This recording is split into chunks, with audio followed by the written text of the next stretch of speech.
Thank you for joining us today on What's Up Prince William. Today we have Willie Deutsch, Prince William County School Board member. Thank you very much for being on the show with us today. Thank you. So how has the school system addressed overcrowding?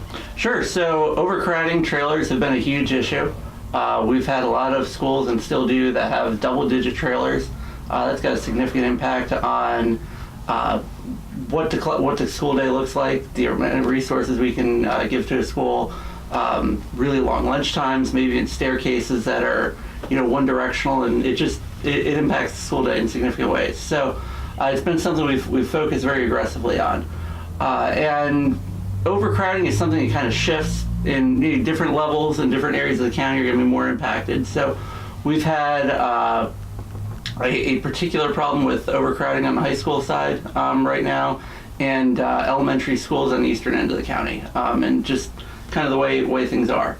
As just kind of a point of reference, I joined the board back in January 2016, and at that time we had about 1,200 new students per year.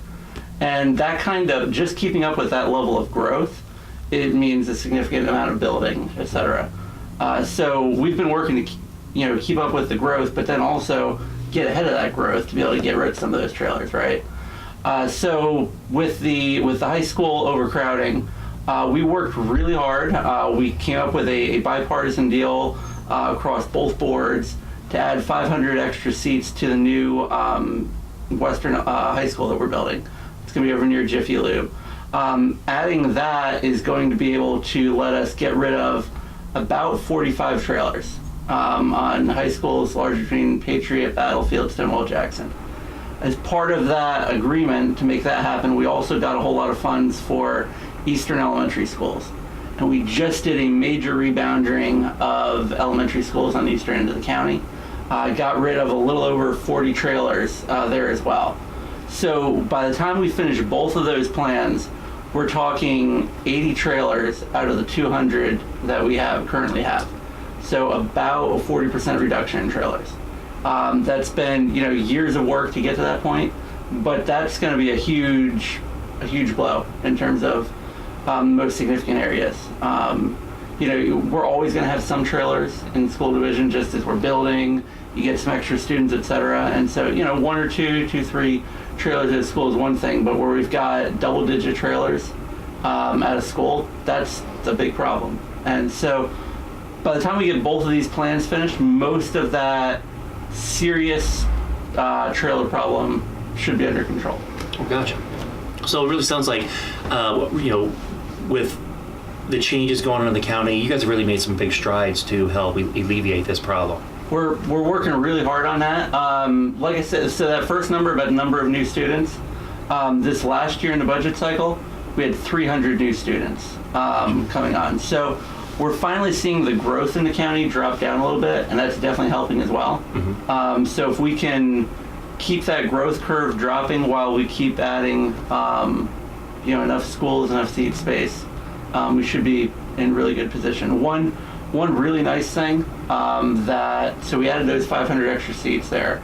Our 14th and 15th high schools are going to have that more efficient model. Because we're building up, those are some of the most cost-effective additional seats we've done. Mm-hmm. What that let us do, though, is deal with overcrowding and be able to even eliminate an entire high school from our CIP.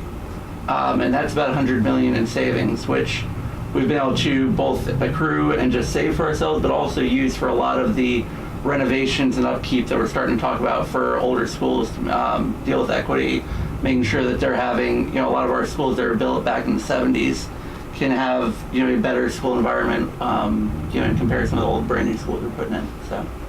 So how is Prince William County Schools focusing on special education? Sure. So special education is another really important area. It serves a lot of the students that need extra help and extra assistance, and the bureaucracy and paperwork to work through that can be very frustrating to parents when they're they've got a kid they just want help for and get a better education, right?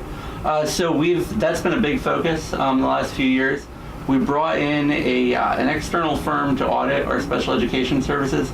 They had over 30 recommendations of things for us to change and improve structural things, bureaucracy, ways to change, site-based management related, different curriculum software, a whole wide range of different things. And so between doing that, we also have a brand new director of special education who's just been a lot more proactive in working with parents, working with schools, trying to make sure we bring resources from central office on a consistent basis out to schools, and just engage the community a lot better. And then we've also brought on a new attorney to help. And a lot of times you hear, oh, attorney, that's scary.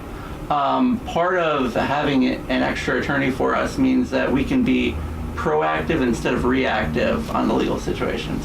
Because often with special education, it's like, oh, something blows up or there's a problem, now we'll bring in an extra legal firm to, to do stuff. Versus with having the extra attorney, it's, oh, we've got things that may be a problem, let's go and start working with teachers, administrators, be like, here's how we should change things so these problems don't arise anymore. And so I think nobody's ever going to have a perfect time going through getting special education services, but those things should be a significant improvement. And then on the related to special education, we also have an alternative education school, and we just built a brand new state-of-the-art kind of flagship school for alternative education in the county.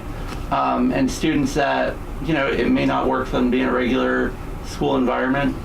We've got an incredible principal, and we just opened it right near the Kelly Leadership Center in the center of the school division. They're doing a lot of exciting things and really doing well to prepare those students to have great futures. No, that's great. So, what goals does the school board have for the future? Sure. So there's a plan floating out there for a complete trailer elimination, and that's going to be discussed. There's funding things that would have to be worked out for that. But as we've worked to really reduce the trailers, now we get to work in a more focused way on class size overcrowding. And so that's going to be, I think, a big focus moving forward. Obviously, school security is a huge deal. We've done a lot of things to upgrade school security and things that were even in the works before some of the most recent shootings. But that's going to continue to be a focus. Teacher pay, we just had one of the largest pay raises for teachers this budget, and so continue to make sure that we value them, retain them. And a lot of our mental health counselors, social workers. So all of those are going to be very important as we keep moving forward. Oh, very good. Well, we really appreciate you being on our show today. Thank you very much. I appreciate it. And to have you back to talk about other things going on with the Prince William County Schools. Sounds good. Thank you for all that y'all do to help update the community and keep people aware of what's going on. Well, I appreciate that. Thank you very much. You bet. And thank you for joining us today on What's Up, Prince William.